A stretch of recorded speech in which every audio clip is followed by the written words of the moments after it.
আসসালামু আলাইকুম, শুভ সকাল। এখন হচ্ছে সকাল। আমি ঘুম থেকে উঠেছি, আমার হাজব্যান্ড অফিসে যাবে, বাচ্চারাও স্কুলে যাবে। আসলে সকালে অনেক ব্যস্ততা, তার মধ্যে সকালের নাস্তা সব কমপ্লিট করে ফেলেছি। ভাত রান্না, সবজি রান্না, দেন বাচ্চাদের বাবা খেয়ে অফিসে চলে যাবে। তারপর আস্তে আস্তে আমি বাকি কাজটা সেরে নেব। আর বাচ্চাদের যখন স্কুল থাকে খুবই ব্যস্ত থাকি। তো আমি সব ঘর আগে গুছিয়ে নিয়ে আপনি সব ঘর গোছানো না, হাফ গোছানো হয়েছে। আর বাচ্চারা স্কুলে যাবে দেখে আমি সব প্রস্তুতি করে রেখেছি। এখানে বাচ্চার ড্রেস, খাতা এবং সমস্ত জিনিস কমপ্লিট। ওরা শুধু ঘুম থেকে উঠবে, রেডি হবে। আর বাচ্চাদের টিফিনও রেডি করে রেখেছি, ওরা টিফিন নিয়ে যাবে। আমি চেষ্টা করি বাসা থেকে কিছু দেওয়ার জন্য। তারপর যদি না পারি সেটা তো আলাদা বিষয়।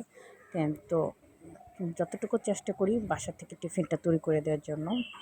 তারপর বাচ্চাদেরকে তুলে স্কুলে চলে গিয়েছে। এখন হচ্ছে ছোট বাচ্চাকে খাওয়াবো, ও ঘুম থেকে উঠে গেছে। এখন ওকে খাওয়িয়ে বাকি কাজটি কমপ্লিট করবো। ওকে আসলে চেষ্টা করি যে নিজেরা যা খাই সেটাই ওকে খাওয়ানোর জন্য, যেন ও অভ্যাস হয়ে যায়।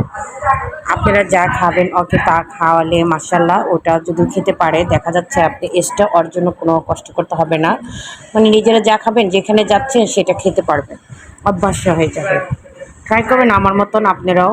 ও আমাকেও অনেক কষ্ট করতে হয়েছে, এখন আল্লাহর রহমতে একটু একটু করে খেতে পারে। আপনাদের দোয়া, সবাই দোয়া করবেন আমার বাচ্চাদের জন্য। আর আমি বাকি কাজ আপনাদের ভিডিও দেখাবো। আজকে কী কী রান্না করবো অবশ্যই আমার ভিডিওতে থাকবে। রান্না করবো ধুন্দুলের তরকারি, চিংড়ি মাছ দিয়ে আলু দিয়ে আগে একটু ভাজা ভাজা করে নেবো। রাত্রে জন্য একটু করলা ভাজি করবো, দুপুরে একটু শাক ভাজি করবো। আর পিয়ালি মাছের তরকারি অল্প করে রাতের জন্য রান্না করবো, মেখে রেখেছি। এখন কুটবো আর রান্নবো। সঙ্গেই থাকুন। আপনারা ভাবছেন যে আমি তেল ছাড়া কেন দিলাম না, এটা আপনারা করে দেখতে পারেন। দেখবেন কি যখন ওই যে পেঁয়াজটা দেবে, পেঁয়াজের যে পানিটা থাকে ওটা শুকিয়ে একটু হালকা তেল দেবেন, অল্প তেলে রান্না করা যায়।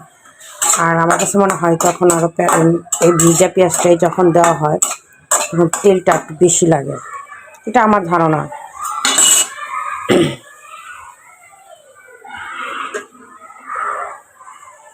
ইদানিং ডায়েটে আছে, খুব অল্প তেল রান্নার চেষ্টা করছি। দেখেন অনেক সামান্য তেল কম দিয়েছি। আমার হাজব্যান্ড এবং আমি দুজনই ডায়েট মেনটেন করছি। দেখা যাক কী পর্যন্ত যায়। ওজন অনেক বেড়ে গিয়েছে। শুধু শাকসবজি খেতে বলেছে, প্রচুর শাকসবজি খাওয়ার চেষ্টা করতেছি।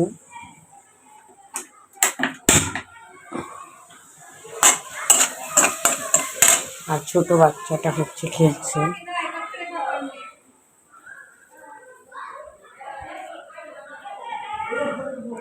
ওই দেখেন আমার সোনামনাটা খেলছে। আর সোনামনাটা খেলছে, কার সাথে খেলছো? একা একাই সে খেলা করছে। এই তো আমি ধুন্দুলের তরকারিতে চড়া দিয়েছি। আর চিংড়িতে ধুন্দুল কিন্তু অনেক মজা লাগে খেতে, আমার খুবই ভালো লাগে। আর আমি করলা ভাজিটা আগে তেল ছাড়া মানে ভাজা করছি, জানি তেলের পরিমাণ একটু কম লাগে, কারণ এত তেল আমার হাজব্যান্ড খেতে চায় না। আর আপনারা এই পদ্ধতিটা করে দেখতে পারেন। আমার কাছে লাগে মনে হয় তেলের পরিমাণটা কমই লাগে। এই তো দেখতে দেখতে রান্নাও কমপ্লিট। আর একটু পুঁই শাক আছে, একটু পুঁই শাকটা একটু আলু দিয়ে ভাজি করবো।